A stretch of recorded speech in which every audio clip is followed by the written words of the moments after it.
한 개의 기술 가지고 산업을 형성을 했었는데 지금은 뭐 그게 물론 1차 산업, 1차 산업, 2차 산업, 3차 산업이 있고 뭐 그별 기술이 있지만 그런 시대가 아니고 융합의 시대이기 때문에 그것이 좀다. 그러면 이 데이터가 굉장히 중요하다는 게 인공지능이 데이터가 없으면 최적화를 할 수가 없습니다.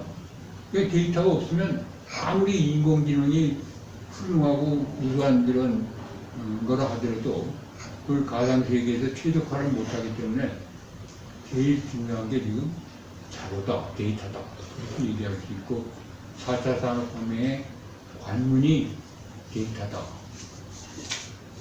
그렇게 얘기할 수 있습니다. 지금 클라우드 데이터의 유통을 보게 되면 우리나라는 겨우 20% 미만인데 세계의 지금 다른 나라들은 한 80% 이상 그렇게 되고 이것도 지금 많이 올라가는 겁니다.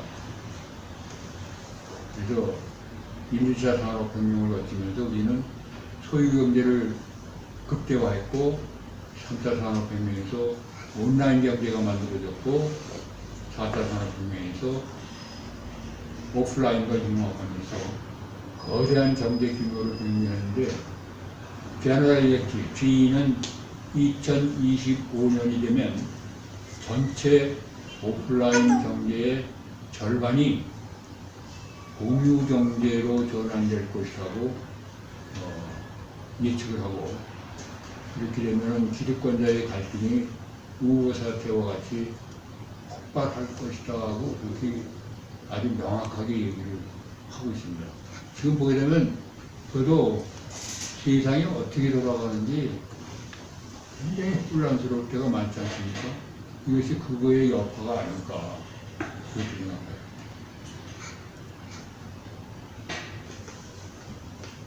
그러면 산업혁명은 어떻게 이루어졌는가? 80%가 혁신의 결과라고 볼 수 있습니다. 그러면 이 혁신은 어디에서 잘 되느냐? 시장이 규제가 없고 자유경쟁 시장이 될 때 이 혁신이 일어납니다. 왜냐하면 혁신을 하게 되면 반드시 거기에 대한 보상이 따르게 되는데 이 혁신은 아무나 하는 게 아닙니다. 굉장히 도전적이고 용기가 있어야 되고 따라서 그거를 몰입할 수 있는 그런 사람이라는 게 신체적, 정신적인, 지능적인 그런 우수성도 있어야 되지만 되기 때문에 그렇게 생산의 1차 분배가 이제 소득 분배가 이루어지는 것이 우리가 1차 분배입니다. 근데 경제를 순환시키려면 소비가, 수요가 있어야 되는데 수요를 뒷받침하는 거는 뭐 부자가 5끼 먹고 그런 사람 없지 않습니까? 아무리 많이 먹어도 뭐 자기가 지금 저기 일론 머스크는 재산이 2조 달러라고 하는데 거기에 걸맞게 먹지는 않거든요. 그러니까 분배는 공평하게 이루어지죠. 그 균형을 잡는 게 2차 분배입니다. 그러면 1차 그래서 경제 성장을 빨리 하려고 그러면 1차 분배가 기한하면 안 됩니다. 왜냐하면 그걸 기한하게 되면 혁신도 침체가 돼가지고 제대로 경제 성장을 할 수가 없어요. 그러면 그때 저기 한 것을 세금도 누진적으로 하고 해서 걷어가지고 소득 분배를 균형을 잡아가지고 그렇게 해야 되는데 그것을 어떻게 잘 하느냐 하는 것이 관건이라고 볼 수 있습니다. 지금 공산주의 사회 또는 사회주의 사회에서 경제성장이 제대로 되지 않는 것이 그래서 그렇습니다. 공산주의는 n분의 1이라고 하는데 그렇게 해가지고는 절대로 경제발전이 이루어질 수가 없습니다. 소련이 옛날에 1990년까지 굉장히 선진기라고 그러는데 실제로 들여다보니까 그야말로 중진보다도 못한 그런 경제 상태였다고 볼 수가 있죠. 예를 들면 빵값이 사료 값보다 더 싼 거예요. 그건 있을 수가 없는 거죠. 왜냐하면 빵은 그만큼 더 많은 가공 과정을 거치는데 사료보다 싸다? 빵 탈라고 줄을 서고 뭐 이런 현상이 벌어지는 게 그래서 그렇다고 볼 수가 있습니다. 그래서 산업혁명을 지금 보게 되면 그 대분기가 일어나는데 이게 1차 산업혁명에서 이런 게 이게 1750년, 60년대 이쪽으로 그때 이제 대분기가 일어나가면서 이루어졌고 2차 산업혁명이 1870년 그때까지의 누적 경제 성장률이 0.4%였어요. 그러니까 빈곤이 해결된 게 이때입니다. 그 다음에 2차 산업혁명 후에 경제 성장률이 1.4% 연간, 그 다음에 3차 산업혁명은 1.9% 이렇게 지금 경제가 발전을 했습니다.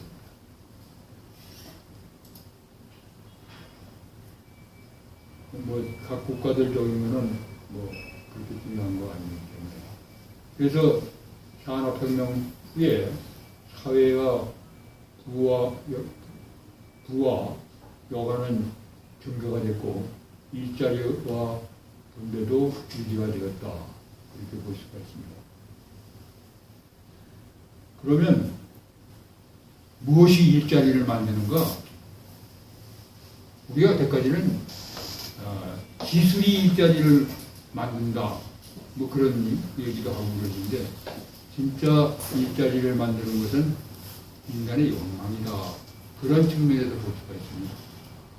그래서 1차 산업혁명은 기계혁명인데 이거는 인간의 생존을 위한 욕망을 해결했습니다. 그래서 생존의 욕구를 해결했고 이때의 인당 국민소득은 700달러 정도 됐어요. 그 다음에 2차 산업혁명은 안정, 이제 전기가 들어왔으니까 밤에도 깜깜한 밤에도 저기 했고 서비스하면 그래가지고 안정의 욕구가 해결됐고 이게 이때가 인당 국민소득이 한 2,800달러 됐습니다. 그 다음에 3차 산업혁명은 정보혁명이라고 할 수 있고 이게 1970년부터 시작됐다고 볼 수 있는데 2만 달러로 사회적 연결의 이 욕망을 충족시켰고 4차 산업혁명은 자기 표현과 자아실현 욕망을 해결하고 이것이 끝날 때는 약 10,000물 정도로 지금 절망을 하고 있습니다. 그러면 요거는 이제 아까 제가 말씀드렸는데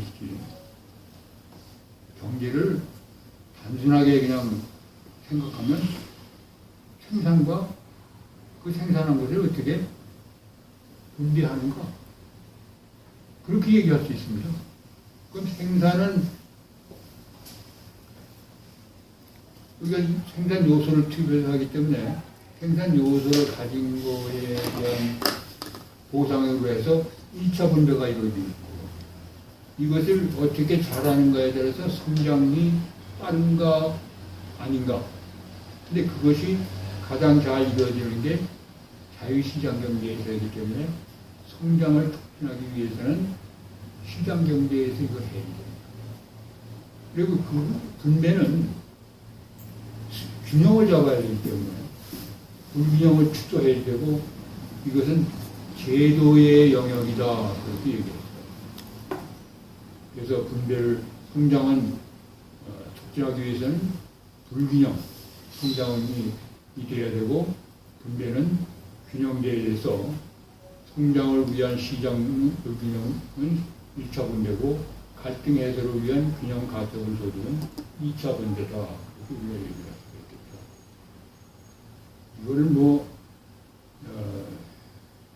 여기에서는 직접적인 관련이 없기 때문에 우리나라의 경우인데 우리는 성장은 분배 문제로 폐기하고 분배는 성장 문제로 폐기하고 예를 들면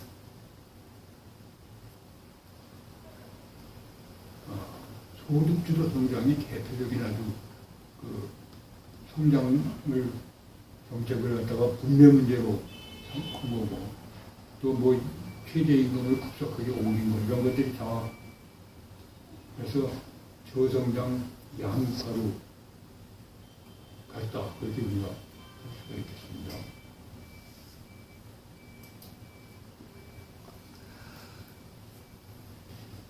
그래서 이 4차 산업혁명에서의 그 일자리들은 그러면 어떤 거냐? 자기 표현의 일자리들입니다. 그래서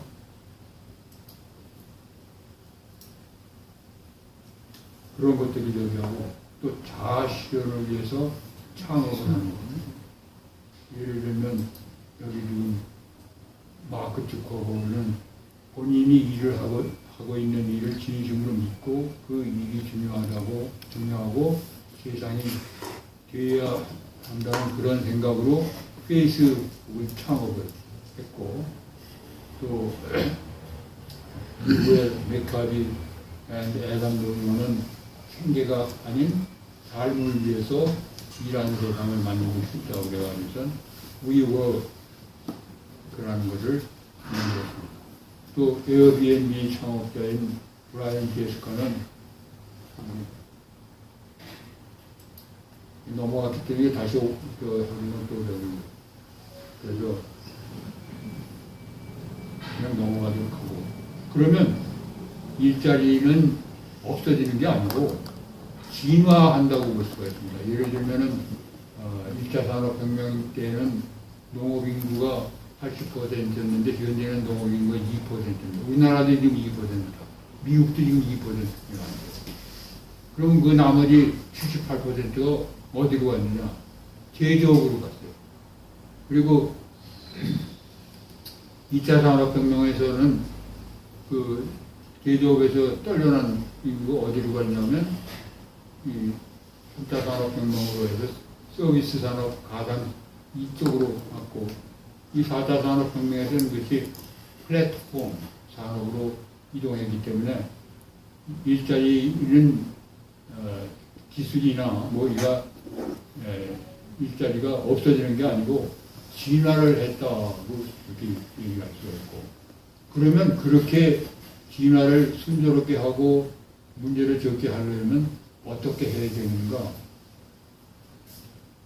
그 두 개의 그 인프라가 필요한 게 교육과 안전망입니다. 그래서 생산성을 증가시키려면 초생산성을 하기 위한 기술 혁신을 하는데 이게 하도 빠르게 보니까 빠르게 변하는 거 보니까 평생 교육 시스템을 옛날에는 뭐 한 주거까지 해서 저기 했는데 지금은 10번까지라도 해서 뭐 2모작, 3모작까지 해서 교육도 평생 교육 시스템도 거기에 맞춰야 되지 않을까 그렇게 보시고 이 수요도 증가하는 게 일자리에 표준화된 서비스가 개인적인 서비스로 바뀌고 그래서 기술 혁신으로 사회 전체 파이가 증가를 하게 됩니다. 그래서 자기 실현, 자기 표현, 사회 귀속, 안정 이렇게 해서 이 파이는 점점 커지는 그런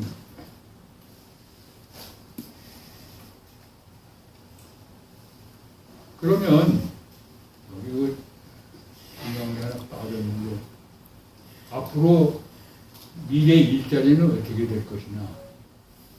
사라질 직업은 단순노동, 정보수집과 계산, 지식산업 이런 것들은 사라질 거고 증가할 직업은 복합노동, 체험, 경험산업, 개성문화 편화산업, 감정과 행복산업 이런 지금 그 신문이나 이런 데서 광고해 보게 되면 그러한 것들이 지금 광고나 이런 것들이 굉장히 많이 나오지 않습니까? 그것이 지금 여기에 맞는 추세하고 일치하지 않나 그렇게 생각합니다. 그래서 좀 더 사라질 쪽을 보게 되면 화물 배송하는 거, 판사, 교사, 물품 정리하는 거, 보도기자 이런 것들이 없어지고 창조적인 그런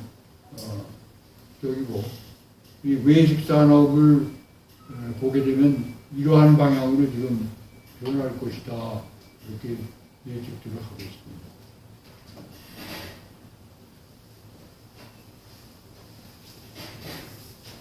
그러면 앞으로의 그 미래 인재생은 어떻게 될 것인가?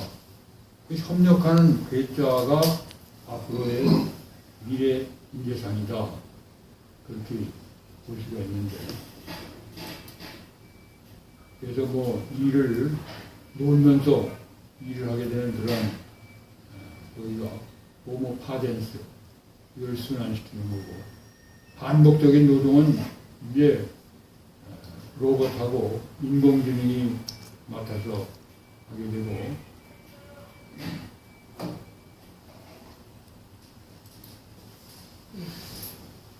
반복되지 않는 일, 다시 말하면 창조적인 일은 인간이 하게 되는 그러한 업무 분장이 이루어질 것으로 지금 보고 있습니다.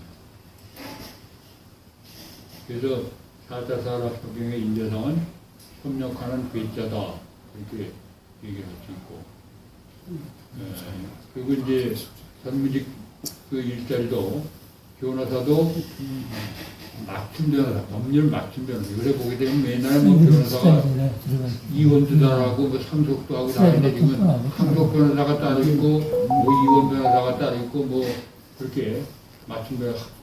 학습도 지금 맞춤 학습으로 가고 의료도 지금 맞춤 의료로 가고 비서도 뭐 개인 비서로 가고 뭐 이런 방향으로 지금 갈 거로 지금 예측이 되고 있습니다. 3C로 표시했는데 creativity, capability, collaboration 이렇게 해가지고 노블리스 오블리제 술성 교육이 되고 living in the world 그러니까 세상에 더 큰 행복을 우리가 누릴 수 있다 그렇게 볼 수가